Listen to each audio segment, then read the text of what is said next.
सब सही चल रहा है, कुशल मंगल है? कोई भी दिक्कत हो बता देना भाई। लर्न अप पर स्टडी ग्रुप आ रहा है, वहां पर पूछ लेना, उसमें जो है आपके सारे डाउट्स लिए जाएंगे। आज जो है हम लोग करने वाले हैं एक नया चैप्टर, रजिस्ट्रेशन ऑफ चार्जेस। और जब भी हम कोई एक्ट पढ़ते हैं तो उस एक्ट के साथ बने होते हैं कुछ रूल्स, यानी एक्ट में लिखी होती है कुछ बातें और उनको फॉलो करने के लिए बने होते हैं रूल्स। किस फॉर्म में अप्लाई करना है, किस फॉर्म में रिसिप्ट होगी, और जो और तमाम प्रोसीजर्स होते हैं वो रूल्स में लिखे होते हैं। तो कंपनीज एक्ट में जो अलग अलग रूल्स बने हुए हैं उसमें आपका रजिस्ट्रेशन ऑफ चार्जेस के लिए रूल्स हैं companies registration of charges rules 2014। तो जब भी मैं रूल लिखूंगा तो इसका मतलब इस पर्टिकुलर जो रूल्स हैं रजिस्ट्रेशन ऑफ चार्जेस के, उनके रेफरेंस में बात कर रहा हूं। और जब भी मैं सेक्शन का नंबर लिखूंगा तो उसका मतलब मैं कंपनीज एक्ट के सेक्शन के नंबर की बात कर रहा हूं। यहां तक आपकी बात क्लियर होनी चाहिए? जी हाँ सर, क्लियर है। और मैं आपको बता देता हूं, ये तो मैंने आपको नोट्स दे दिए हैं, पर इसके बाद के जो 2 या 3 चैप्टर्स आ रहे हैं जिसमें मैनेजमेंट एंड एडमिनिस्ट्रेशन है, आपका डिविडेंड वाला चैप्टर है, अकाउंट्स ऑफ द कंपनी का चैप्टर है, वो मैं आपको आपके स्टडी मटेरियल से ही करवाने वाला हूं, क्योंकि वो एक बेहद इंपॉर्टेंट चैप्टर आप कह सकते हैं, one of the most important chapters हैं, जिसके लिए मेरे पास बहुत ज़्यादा क्वेरी आती है कि हमें ये डिटेल में करना है। तो वो चैप्टर्स जो है मैं आपको डिटेल में कराऊंगा।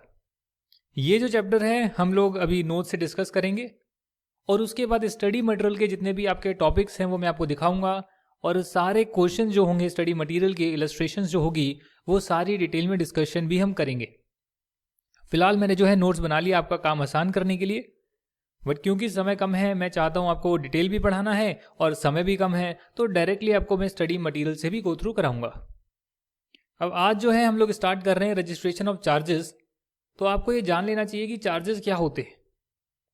आपको ये तो पता ही होगा कि एक जो हमारी बैलेंस शीट होती है कंपनी की, उस बैलेंस शीट में यहां पर होते हैं फिक्स्ड एसेट्स, और जो फिक्स्ड एसेट्स होते हैं उससे कंपनी जो है चीजें बनाती है और आगे बेचती है, जो कंपनी को जो है बिजनेस करने में हेल्प करते हैं, फ्यूचर इकोनॉमिक बेनिफिट लाने में हेल्प करते हैं, वो सारे के सारे फिक्स्ड एसेट्स होते हैं। Furniture, plant and machinery, office equipment, etcetera etcetera.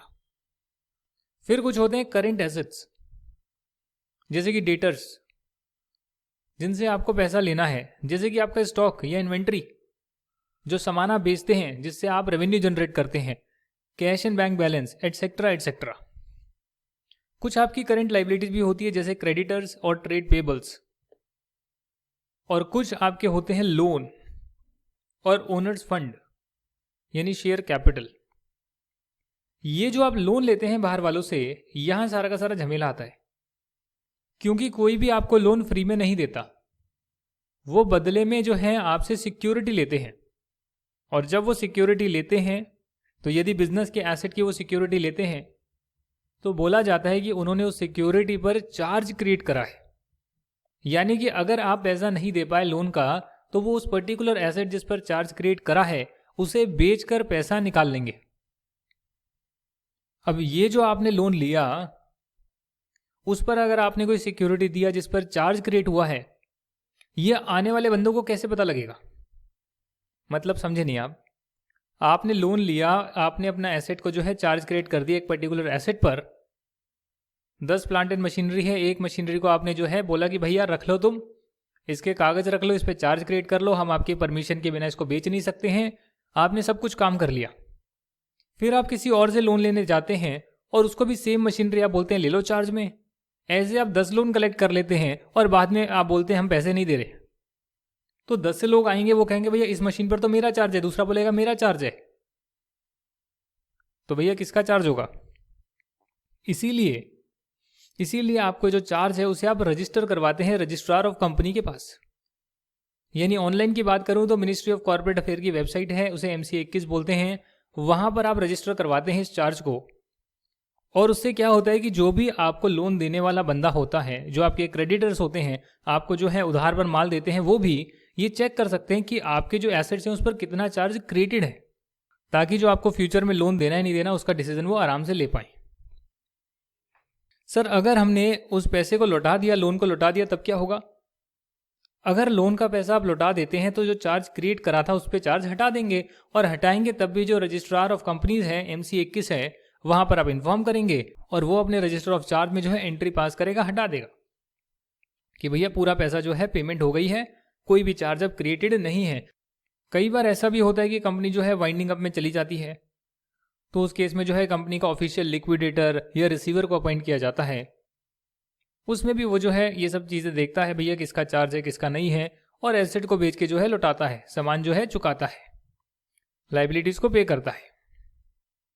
कई बार ऐसा भी होगा कि आपने एक चार्ज क्रिएट करा हुआ है और आप उस चार्ज की टर्म्स एंड कंडीशन को चेंज करना चाहते हैं। उसके लिए भी आप रजिस्ट्रार को इंटीमेट करेंगे ताकि वो अपने रजिस्टर में उन चीज़ों को इनकॉर्पोरेट कर ले। तो ये कब कब करना होता है, कैसे कैसे करना होता है, कितने दिनों में करना होता है ये काम, उसके लिए चैप्टर बना है और कंपनी लॉ में वो सारी बातें लिखी है। सेक्शन नंबर 2 जो डेफिनेशन का सेक्शन है उसका क्लॉज 16 बताता है कि चार्ज का मतलब क्या है। एन इंटरेस्ट और लीन का मतलब क्या होता है? Lien is a rightful possession of debtors property until debt is discharged. मतलब कि जो आपके डेटर हैं, आपके कस्टमर है जिन्होंने उधार पर माल आपसे लिया है, आप उनकी प्रॉपर्टी को जो है रख लेते हैं अपने पास जब तक कि आपके पैसे नहीं पहुंचा दिए जाते। उसे बोलते हैं rightful position of debtors property until debt is discharged, तो उसे लीन बोलते हैं, इंटरेस्ट बोल सकते हैं। Created on a property or assets of a company or any of its undertaking or both as a security. जैसे मैंने आपको बताया कि सिक्योरिटी देते हैं, उसी को जो है चार्ज बोलते हैं, उसी को चार्ज बोलते हैं। And it includes a mortgage. Mortgage क्या होता है? जो आपकी इमूवेबल प्रॉपर्टी होती है, अगर उसे आप सिक्योरिटी में देते हैं तो उसे हम मॉर्टगेज बोलते हैं। कि आप जो है बैंक की परमिशन के बिना या जिससे भी आपने लोन लिया है उसकी परमिशन के बिना आप उस प्रॉपर्टी को बेच नहीं सकते, कुछ भी उसमें मॉडिफिकेशन नहीं करवा सकते हैं, उसे मॉर्टगेज बोलते हैं। कंपनी जो है बैंकों से लोन लेती है, चार्ज क्रिएट करती है ताकि पब्लिक भी उस इन्फॉर्मेशन को देख पाए, इसलिए चार्ज को रजिस्टर करवाना होता है। और फ्यूचर लोन के लिए सब लोग पहले वेरीफाई करेंगे, उसके बाद ही आपको लोन देंगे। ये मैं आपको ऑलरेडी बता चुका हूं। टाइप्स ऑफ चार्जेस कितने होते हैं? Fixed charge and floating charge. नाम से ही पता लग रहा है जो फिक्स चार्ज होगा इसका मतलब जो वैल्यू है प्रॉपर्टी की उसमें कुछ ज़्यादा चेंज नहीं होने वाला है, और फ्लोटिंग चार्ज होगा कि भैया जिस पे चार्ज क्रिएट करा है उसकी वैल्यू कम ज़्यादा हो सकती है। फ्लोटिंग वर्ड आ गया ना, यही बात यहाँ लिखी हुई है। 2 टाइप के चार्ज होते हैं।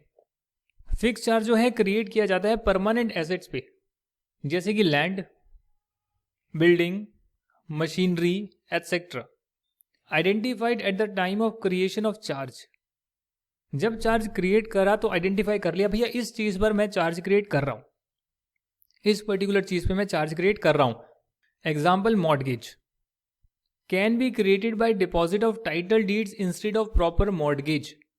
एक आपका प्रॉपर मॉर्टगेज होता है जिसमें आप रिटर्न एग्रीमेंट में एंटर करते हैं और उसमें कहते हैं कि हम बैंक को जो है राइट्स दे रहे हैं कि उनके परमिशन के बिना हम प्रॉपर्टी पर कुछ नहीं कर सकते, क्योंकि हमने बैंक से लोन लिया है और अब हम जो है इस प्रॉपर्टी को एक तरह से सिक्योरिटी में दे रहे हैं, इस पे मॉर्टगेज क्रिएट कर रहे हैं और उसको आप रिटर्न डॉक्यूमेंट की फॉर्म में जो है साइन कर देते हैं। दूसरा होता है कि आप अपने ओरिजिनल टाइटल डीड्स जो हैं, ओरिजिनल डॉक्यूमेंट्स हैं, वो बैंक को सबमिट करवा देते हैं। अब अगर ओरिजिनल डॉक्यूमेंट्स ही आपके पास नहीं होंगे तो आप प्रॉपर्टी बेच नहीं पाएंगे। तो ये 2 तरीके यहां पर दे रखे हैं, आप मॉर्टगेज कैसे बना सकते हैं, क्रिएट कर सकते हैं। कंपनी जो है एसेट को यूज तो कर सकती है पर सेल नहीं कर सकती है without prior permission of the charge holder, क्योंकि उसको रिस्क है भैया अगर आपने प्रॉपर्टी, जिस प्रॉपर्टी को आपने सिक्योरिटी में दिया है, अगर वो प्रॉपर्टी ही आपने आगे बेच दी और कैश ले लिया और मैंने तो आपको बहुत सारा लोन दिया हुआ है, कल को आप नहीं दे पाए तो मैं फिर कैसे वसूल करूंगा। इसके लिए चार्ज होल्डर की परमिशन के बिना आप लोग जो है उस प्रॉपर्टी को नहीं बेच सकते। फिक्स चार्ज का मतलब जो आपने आइडेंटिफाई पहले ही कर लिया। Floating charge created on fluctuating assets which are fluctuating in nature, जैसे कि आपके raw material, stock in trade, debtors etcetera, trade receivable etcetera. यहां पर जो चार्ज क्रिएट होता है मूवेबल एसेट्स पर उसे बोलते हैं हाइपोथिकेशन। कंपनी जो है is free to deal with the assets. आपके जो डेटर्स हैं, आपके जो रॉ मटेरियल है, आपका जो स्टॉक इन ट्रेड है, आप उसको जो है बेच सकते हैं और खरीद सकते हैं, बेच सकते हैं, वो चलते रहेगा प्रोसेस। कोई रिस्ट्रिक्शन नहीं है, आप लोग कर सकते हैं अपना जो धंधा कर रहे हैं। बट उस पर एक चार्ज क्रिएट हो रखा है। होता क्या है, अगर कंपनी कुछ वॉयलेट कर देती है कोई टर्म्स या लिक्विडेशन में चली जाती है तो फ्लोटिंग चार्ज जो है वो क्रिस्टलाइज हो जाता है, क्रिस्टलाइजेशन ऑफ चार्ज। पता नहीं आगे तो आया नहीं है, मेरे टाइम तो यही क्वेश्चन आया था, मई 2012 में क्रिस्टलाइजेशन ऑफ चार्ज का क्वेश्चन आया था, व्हेन अ चार्ज क्रिस्टलाइजेज, ऐसा कुछ आया था। अभी मैंने आपका जो है बुक को गो थ्रू करा, उससे नोट्स बनाए, अभी प्रिपेयर करे हैं, वहां मुझे ऐसा कुछ मिला नहीं अभी। तो मेरे टाइम तो आया था, पता नहीं अब चेंज कर दिया होगा न्यू कोर्स में, तो यहां तो कुछ है नहीं ऐसा। लिक्विडेशन में जाएगी कंपनी, अगर वॉयलेट करेगी कोई टर्म्स एंड कंडीशन तो चार्ज जो है वो क्रिस्टलाइज हो जाएगा। इसका मतलब कि फिक्स्ड हो जाएगा कि भैया अब आप जो है उसको कम ज़्यादा नहीं कर सकते, अब फिक्स हो गया। अब बैंक जो है जिसने लोन दिया है वो उस चार्ज से जो है पैसा वसूल करेगा। अच्छा, आपके इतने डेटर हैं, आपको अपने डेटर से 10 लाख रुपए लेने हैं, आप नहीं लोगे, हम लेंगे पहले। हम अपने लोन के पैसे जो हैं आपके जो डेटर हैं, आपके जो रॉ मटेरियल है उसको बेच के निकालेंगे और फिर जो बचेगा आपको देंगे। तो उसे बोलते हैं कि आपका पैसे तो फ्लोटिंग चार्ज है, आपका वैसे तो फ्लोटिंग चार्ज है, बट जैसे ही आपने वॉयलेट करा, लिक्विडेशन में गए, हमने उसे क्रिस्टलाइज कर दिया, हमने उसे फ्रीज कर दिया। तो ये चीजें यहां पर दे रखी है। यहां तक की बात समझ में आ गई। तो अब बात करते हैं कि आपको चार्ज को जो रजिस्टर करना होता है उसके लिए कहां बातें लिखी है। सेक्शन नंबर 77 में बातें लिखी है कि अगर आप चार्ज क्रिएट करते हैं 2 नवंबर 2018 से पहले, या फिर आप चार्ज क्रिएट करते हैं 2 नवंबर 2018 या उसके बाद।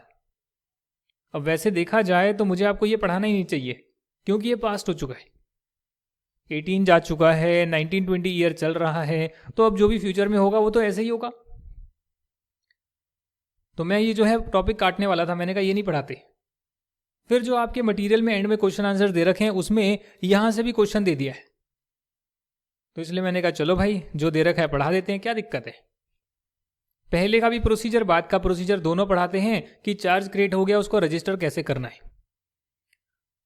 यहां पर देखिएगा चार्ज जो है क्रिएट किया गया है 2 नवंबर 2018 से पहले, 2 नवंबर 2018 से पहले। आपको जो है जैसे ही आप चार्ज को क्रिएट करते हैं, जो भी चार्ज होल्डर है उसके फेवर में जो है आप चार्ज क्रिएट करते हैं, तो ये रजिस्ट्रार ऑफ कंपनी को तो नहीं पता लगेगा ना। आप रजिस्ट्रार को देंगे नहीं तो वो पब्लिक डॉक्यूमेंट बनेगा नहीं। आपने आपस में किसी बंदे से सेटिंग कर ली है तो उससे बाकी लोगों को क्या मतलब। तो इसीलिए जो भी आप चार्ज क्रिएट करते हैं आपस में, जिससे भी आपने लोन लिया है कंपनी ने, आप चार्ज क्रिएट करते हैं तो उसे आप इन्फॉर्म करेंगे रजिस्ट्रार ऑफ कंपनी को, ताकि बाद में लोग जो है रजिस्ट्रार ऑफ कंपनी की वेबसाइट से जाकर चेक कर सकें कि आपकी प्रॉपर्टी पर कितना कितना चार्ज है। और इसीलिए रजिस्ट्रार ऑफ कंपनी को आप बताएंगे, आप रजिस्टर करेंगे with in 30 days of creation of the charge. Charge create होने के 30 दिन में आप इन्फॉर्म भी करेंगे। और इन्फॉर्म किस में करेंगे उसके लिए रूल बना है, उसके लिए रूल बने हैं और रूल में फॉर्म नंबर लिखा होगा, इस फॉर्म में कर देना रिप्लाई। कंपनी लॉ क्या है? कंपनी लॉ एक कंप्लायंस का तरीका है कि बहुत सारी चीजें जो कंपनी में होती है उसके कैसे कैसे आप प्रोसीजर्स को फॉलो करें और उसे कंप्लाई करें। अगर आप रजिस्टर नहीं कर पाते 30 डेज में तो रजिस्ट्रार ऑफ कंपनी आपको अलाउ कर सकता है। मे लिखा है, मे अलाउ।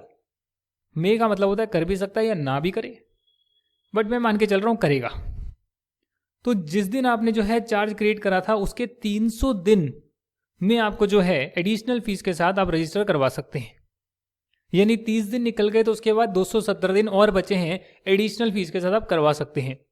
ये जो 300 दिन है ये चार्ज क्रिएशन की डेट से काउंट होगा।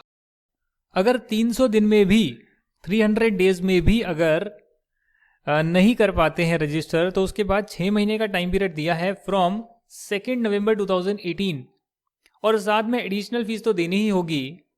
Different fees for different companies are prescribed. आपको तो पता ही है, public company, private company, 1% company, with share capital, without share capital, guarantee company, etcetera etcetera, कितनी सारी कंपनीज है। तो सबके लिए अलग अलग फीस जो है प्रिस्क्राइब्ड है, और वो फीस क्या है वो आपको याद नहीं करनी है, वो तो आप MCA की वेबसाइट पे जाके चेक कर सकते हैं। इतना ज़्यादा याद करने की जरूरत नहीं है, सिर्फ आपको जो है कॉन्सेप्ट और प्रोसीजर पता होना चाहिए, वही बात यहाँ लिखी है। तो यहां तक की बात जो है अगर क्लियर है तो हम बात करते हैं, अगर आप चार्ज 2 नवंबर 2018 या उसके बाद क्रिएट करते हैं, उस केस में आपको जो है चार्ज को रजिस्टर करवाना पड़ेगा with in 30 days of creation of charge. अगर आप उसे रजिस्टर 30 दिन में नहीं करवा सकते, मान लेते हैं कि चार्ज आपने क्रिएट करा 7 अगस्त 2020, तो अब 30 दिन में आप करवा लीजिएगा, 30 दिन यहां से आप काउंट कर सकते हैं। 8 को एक दिन काउंट करेंगे, 9 को दूसरा दिन, ऐसे कर कर 30 दिन जब हो उस दिन तक आप जो है चार्ज क्रिएट कर सकते हैं। अगर वो 30 दिन पूरे हो गए और 31वां दिन स्टार्ट हो गया तो उसके बाद भी आप नेक्स्ट 30 डेज में, 30 दिन पूरे होने के बाद अगले 30 दिन में चार्ज को रजिस्टर करवा सकते हैं with additional fees. Extra fees लगेगी, फ्री में नहीं होगा, पैसे तो लगेंगे बट आप करवा सकते हैं। 30 दिन में करिए, नहीं होता अगले 30 दिन में थोड़ी एडिशनल फीस के साथ करिए, और अगर तब भी नहीं होता है तो आप जो है अबव 60 डेज में नहीं होता है तो आप और 60 डेज में कर सकते हैं, बट साथ में आपको एक्स्ट्रा फीस और देनी पड़ेगी, ad valorem fees. For seeking extension of time the company is required to make an application to register of companies. ये जो ऊपर का आप देख रहे हैं ना, आरओसी में अलाउ, आपको टाइम एक्सटेंड करवाना है तो उसके लिए आपको आरओसी को जो है एप्लीकेशन देनी पड़ती है प्रिस्क्राइब्ड फॉर्म में, और साथ में आप डिक्लेरेशन भी देते हैं which should be signed by a company secretary, CS or a director. अब जरूरी नहीं हर कंपनी में कंपनी सेक्रेटरी हो, जरूरी नहीं है ना कि सीएस हो, तो by a company secretary or by a director that such belated return shall not adversely affect the rights of, and काट देना, other intervening creditors of the company. मतलब कि आपने जब चार्ज को क्रिएट करा और जब आप रजिस्टर करवा रहे हैं उसके बीच के दौरान में और क्रेडिटर्स जो आए उनके राइट्स में जो है कोई भी जो है वेरिएशन नहीं होगा। पता लगे आपने रजिस्टर करवाया नहीं और बीच में आपने क्या करा, और क्रेडिटर्स को जो है वही सेम एसेट पर चार्ज क्रिएट करवा दिया, तो उसके लिए आपको डिक्लेरेशन देनी पड़ेगी। डायरेक्टर्स जो हैं साइन करेंगे, कंपनी सेक्रेटरी साइन करेगा और उसके बाद वो जमा होगा। आरओसी भी ऐसे ही नहीं आंख बंद करके आपको टाइम अलाउ करेगा, वो चेक करेगा that company had sufficient cause for not filing the particulars and instrument of charge with in original period of 30 days. ये जो ऊपर का 30 दिन का टाइम दिया है ना, अगर वो एक्सपायर हो गया जिसमें आप नहीं कर सकते तो साथ में एप्लीकेशन के साथ आप जो है रिक्वेस्ट कर सकते हैं, और फिर आरओसी जो है सब चेक करने के बाद अलाउ कर सकता है कि आप एक्सटेंडेड पीरियड में भी अपना चार्ज क्रिएट करें। रूल 4, चार्ज में be created either with in और आउटसाइड इंडिया। आप चार्ज कहीं भी क्रिएट कर सकते हैं, तो आप इन्फॉर्म जरूर करेंगे मिनिस्ट्री ऑफ कॉर्पोरेट अफेयर्स को, रजिस्ट्रार ऑफ कंपनी को। आपका एसेट इंडिया में भी हो सकता है, इंडिया के बाहर भी हो सकता है, बाहर वाले एसेट पर चार्ज क्रिएट करा है या इंडिया के एसेट पर चार्ज क्रिएट करा है, आप जरूर जो है दोनों एसेट्स के लिए रजिस्ट्रार ऑफ कंपनीज को आप इन्फॉर्म करेंगे, इंटीमेट करेंगे। यही यहाँ लिखा है कि चार्ज जो है इंडिया के बाहर, इंडिया में क्रिएट हो सकता है, ये जिन एसेट्स पर चार्ज क्रिएट करा जा रहा है वो इंडिया में, इंडिया के बाहर हो सकते हैं। तो यहां तक की बात हुई कि चार्ज को रजिस्टर कब करना है, चार्ज कितनी प्रकार के होते हैं, चार्ज होता क्या है। अब जरा जान लेते हैं कि चार्ज को रजिस्टर कौन कर सकता है, कौन करवा सकता है। उसके बाद में आपकी जो है आज की क्लास कंप्लीट कर दूंगा। आज सिर्फ इतना ही बताऊंगा आपको, और नेक्स्ट क्लास में जो है बाकी का हम चैप्टर कंप्लीट कर लेंगे। तो यहां पर जानते हैं कि कौन चार्ज को रजिस्टर कर सकता है। चार्ज को कौन रजिस्टर कर सकता है? तो दोस्तों चार्ज को कंपनी रजिस्टर कर सकती है। कंपनी की ही ड्यूटी है, प्राइमरी ड्यूटी तो कंपनी की है कि जिसने चार्ज अपने एसेट्स पर क्रिएट करा है, चाहे एसेट इंडिया में सिचुएटेड हो, इंडिया के बाहर सिचुएटेड हो, वो कंपनी जो है चार्ज को MC 21 पर यानी रजिस्टर ऑफ कंपनी के पास रजिस्टर करवाएगी। और कितने दिनों में कराएगी वो मैंने ऊपर बता दिया, 30 दिन में करवाएगी। नहीं तो जो एक्सटेंडेड टाइम पीरियड है उसके लिए आप अर्जी देंगे, अप्लाई करेंगे और वो अप्रूव होगी और उसके साथ आप चार्ज को रजिस्टर करवा सकते हैं। पर अगर कंपनी नहीं करवा पाई, कंपनी चार्ज को रजिस्टर करवाने में फेल हो गई, तब आप क्या करेंगे? आप क्या करेंगे? आप कुछ नहीं करेंगे। तब जो है चार्ज होल्डर, मतलब जिसने चार्ज जो है, जिसने चार्ज लिया है, जिसने सिक्योरिटी ली है, उस केस में उसको भी राइट दिया गया है कि अगर कंपनी फेल हो जाती है to register the charge within 30 days, then the person in whose favour charge is created can get the charge registered by filing an application to ROC। वो बंदा चाहे तो वो अपने प्रिकॉशन के लिए भी, भाई मैंने इस प्रॉपर्टी पे जो है चार्ज क्रिएट करा है तो मैं ही इन्फॉर्म कर देता हूं, कंपनी ने नहीं किया तो कल को ऐसा ना हो कि मेरे जैसे और लोग जो है वो बुद्धू बन जाएं, उल्लू बन जाएं, ऑनलाइन चेक करें, देखें कुछ है नहीं, सेम एसेट्स के बेस पर जो है कंपनी को और लोन दे दें। तो वो बंदा खुद भी जो है उसको राइट दिया गया है कि अगर कंपनी 30 दिन में नहीं कर पाती है तो वो बंदा भी जिसको चार्ज दिया गया है, जिसके फेवर में चार्ज दिया गया है, वो भी रजिस्टर करवा सकता है। और जब वो अप्लाई करेगा तो रजिस्ट्रार ऑफ कंपनी जो है shall give a notice to the company, क्योंकि कंपनी के एसेट पर जो चार्ज क्रिएट हुआ है उसके लिए एप्लीकेशन जो है कोई और बंदा डाल रहा है जो अपने आप को चार्ज होल्डर बताता है, तो रजिस्ट्रार ऑफ कंपनी एक बार कंपनी को इन्फॉर्म करेगा कि भाई देखो, आपके एसेट पर चार्ज क्रिएट करने के लिए मेरे पास जो है एक एप्लीकेशन आई है जो आपने नहीं दी है बल्कि किसी और ने दी है, जो अपने आप को चार्ज होल्डर बताता है। और अगर कंपनी को कोई ऑब्जेक्शन नहीं होगी तो रजिस्ट्रार ऑफ कंपनी जो है shall allow such registration within 14 days after giving notice to the company and on payment of prescribed fees। Company को नोटिस दिया जाएगा और टोटल जो है 14 डेज में उस चार्ज को रजिस्टर कर लिया जाएगा on payment of prescribed fees. On registration of charge the applicant shall be entitled to recover the amount of any fee from the company. ये बात सेक्शन 78 में लिखी है। बात समझ रहे हैं आप? रजिस्टर करवाना था कंपनी को तो कंपनी की फीस लगती। अब कंपनी ने रजिस्टर नहीं कराया 30 दिन में, तो चार्ज होल्डर ने जो है रजिस्टर करवा लिया चार्ज को, बट फीस तो लगी चार्ज होल्डर की, तो वो जो है कंपनी से रिकवर कर सकता है, ऐसा सेक्शन 78 बोलता है।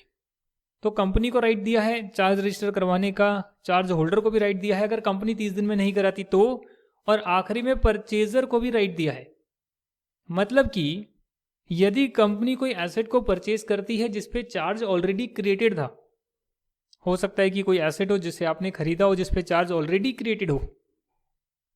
अब क्या होगा सर? पहली बात, पहले से क्रिएटेड था चार्ज, वो कंपनी ने खरीद लिया, तो पहली बात तो जिस बंदे ने चार्ज उस पर क्रिएट करा होगा उसकी परमिशन से ही पहले वाले बंदे ने कंपनी को बेचा होगा, और कंपनी ने खरीद लिया तो उस एसेट पर तो चार्ज अगर ऑलरेडी अभी भी है, अभी भी बना हुआ है चार्ज, तो उस केस में क्या होगा? Charge was already created then it has to register the charge in its own name. Company बताएगी कि भैया जिससे हमने एसेट खरीदा है तो उसके नाम पर चार्ज रजिस्टर था, अब क्योंकि हमने खरीद लिया और चार्ज अभी भी क्रिएटेड है तो आप जो है नाम को चेंज कर दो, हमारा नाम डाल दो। तो कंपनी परचेजर है एसेट की। कई बार जो होता है ना, बिजनेस को एक्वायर कर लिया जाता है और उस बिजनेस के कुछ एसेट्स, कुछ लाइबिलिटी हम एक्वायर कर लेते हैं, किसी अंडरटेकिंग को हम एक्वायर कर लेते हैं और उसके एसेट्स पर चार्ज क्रिएट हो रखा होता है। तो जब हमने एक्वायर कर लिया तो चार्ज किसी पुराने वाले बंदे के नाम पर रजिस्टर्ड होगा ना, उसे हम चेंज कराएंगे, जो परचेजर है वो चेंज कराएगा, ये बात लिखी है। तो कंपनी जो है रजिस्ट्रार को जो है अप्लाई करेगी और जो अर्लियर चार्ज था उसको वेकेट कर दिया जाएगा, यानी खाली कर दिया जाएगा, उसको फ्री कर दिया जाएगा और एक नया चार्ज क्रिएट करा जाएगा कंपनी के नाम पर जिसने एक्वायर करा है उस एसेट को। ये बात सेक्शन 79 क्लॉज ए में लिखी है। To register a charge all the particulars of the charge is filed in prescribed form with copy of instrument duly signed by company and charge holder। Definitely जब charge की आप application देते हैं तो company भी साइन करती है और चार्ज होल्डर भी साइन करता है, दोनों की परमिशन होती है, तब जाकर काम होता है। 30 दिन में कर सकते हैं, साथ में प्रिस्क्राइब्ड फीस देनी होगी। यहां तक की बात क्लियर है? यहां तक की बात क्लियर है तो जो भी इंस्ट्रूमेंट जिससे आपने चार्ज क्रिएट करा है, जो आरओसी के साथ आप फाइल करने वाले हैं, चार्ज का जो इंस्ट्रूमेंट डॉक्यूमेंट आपने बनाया है चार्ज क्रिएट करने का, आरओसी के साथ आप फाइल करने वाले हैं, उसको आप ड्यूली वेरीफाइड सबमिट करेंगे। रूल नंबर 3 सब रूल 4 कहता है। और वेरीफाई कौन करेगा उसकी बात नीचे लिखी है। वेरीफाई करवाकर जो है आप लोग सबमिट करेंगे, तब जाकर वो रजिस्टर होगा। Property situated in India whether wholly or partly. Property अगर इंडिया में सिचुएटेड है जिस पर आपने चार्ज बनाया है, चार्ज क्रिएट करा है, होली और पार्टली, तो उसकी जो कॉपी होगी, ओरिजिनल तो आप अपने पास ही रखेंगे, चार्ज होल्डर अपने पास रखेगा जो चार्ज का इंस्ट्रूमेंट है, बट जो उसकी कॉपी होगी वो वेरीफाई करी जाएगी by certificate issued under the hand of any director और company secretary of the company और an authorised officer of the charge holder. मतलब तीनों में से कोई भी जो है उसको वेरीफाई कर कर जो है सबमिट करेंगे, और डेफिनेटली जो चार्ज होल्डर है और जो कंपनी है उसके भी साइन होंगे, और एक वेरिफिकेशन के लिए भी यहाँ पर दे रखा है, कौन वेरीफाई करेगा उस इंस्ट्रूमेंट को, वो भी यहाँ पर दे रखा है। तो एप्लीकेशन जारी है, एप्लीकेशन पे दोनों पार्टी के साइन है, और जो इंस्ट्रूमेंट क्रिएट हुआ है चार्ज का उसको भी कंपनी सेक्रेटरी ने, डायरेक्टर ने या authorised officer of the charge holder ने उसे वेरीफाई किया है। जहां प्रॉपर्टी इंडिया के बाहर सिचुएटेड है होली, तो उस केस में जो इंस्ट्रूमेंट है उसमें चार्ज क्रिएट करा हुआ है, रिटन फॉर्म में है, उसे कौन वेरीफाई करेगा? The copy shall be verified bye certificate issued either under the seal of the company or under the hand of the director or company secretary of the company or an authorized officer of the charge holder or under the hand of some person other than company who is interested in the mortgage or charge। तो यहां पर जो है एक additional बात यहां पे लिखी है कि जो बंदा चार्ज में इंटरेस्टेड है उस बंदे से भी आप वेरीफाई करवा सकते हैं इंस्ट्रूमेंट को, जिस इंस्ट्रूमेंट के बेस पर चार्ज क्रिएट हुआ है, और आरओसी को आप सबमिट कर सकते हैं अपनी एप्लीकेशन, और वो इंस्ट्रूमेंट जो चार्ज क्रिएट कर रहा है उसे वेरीफाई करवा कर आप ये सारी चीज़ें सबमिट करेंगे, प्रिस्क्राइब्ड फीस देंगे, तो जो है आपका काम बन जाएगा। जब चार्ज आपका रजिस्टर होगा तो आरओसी जो है इशू करेगा फॉर्म CHG-2, फॉर्म का नंबर है, फॉर्म का नाम है CHG-2, and the person in whose favour charge is created. एक देगा कंपनी को कॉपी और एक देगा person in whose favour charge is created, मतलब जिसने चार्ज क्रिएट करा है उन दोनों को सबमिट कर देगा CHG form. The certificate issued by ROC will act as a conclusive evidence that all the requirements of chapter 6 and the rules made thereunder as to the registration of creation of charge have been complied with। वो certificate एक conclusive evidence है, जैसे कि आपका certificate of incorporation होता है, वो एक कंक्लूसिव एविडेंस है कि जो इनकॉर्पोरेशन के सारे स्टेप्स हैं वो पूरे लिए गए हैं, पूरे फॉलो करे गए हैं। वैसे ही जो आपको ये सर्टिफिकेट मिलेगा फाइनली, वो आप दिखा सकते हैं, और उसका मतलब ये कि रजिस्ट्रेशन ऑफ चार्ज के लिए जितने भी स्टेप्स लेने थे, जितना प्रोसीजर फॉलो करना था, वो आपने सारे करे हैं, और उसके बाद आपको जो है ये सर्टिफिकेट मिला है, CHG-2 फॉर्म मिला है, सर्टिफिकेट का फॉर्म है।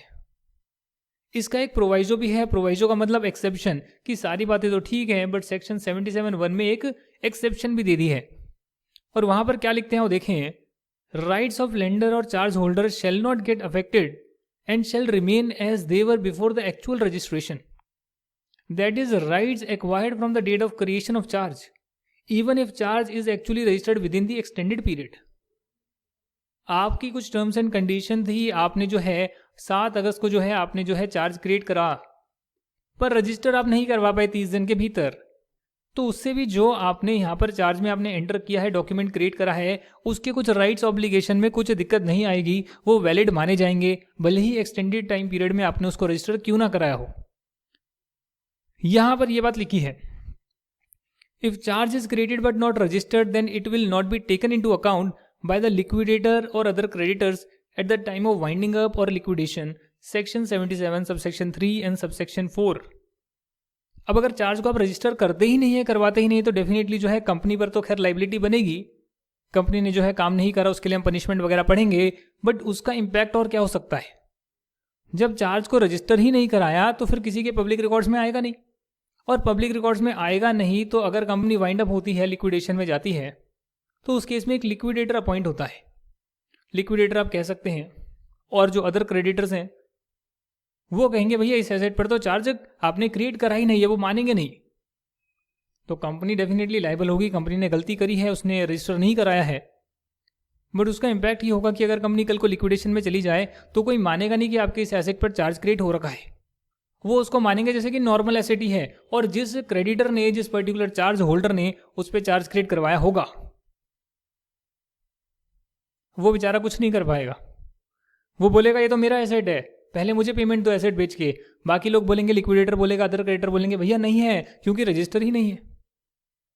तो इसीलिए यहां पर ऑप्शन दिया गया कि अगर कल को कंपनी ना रजिस्टर करवा पाए तो चार्ज होल्डर उसको रजिस्टर करवा ले, ये बात यहां लिखी है।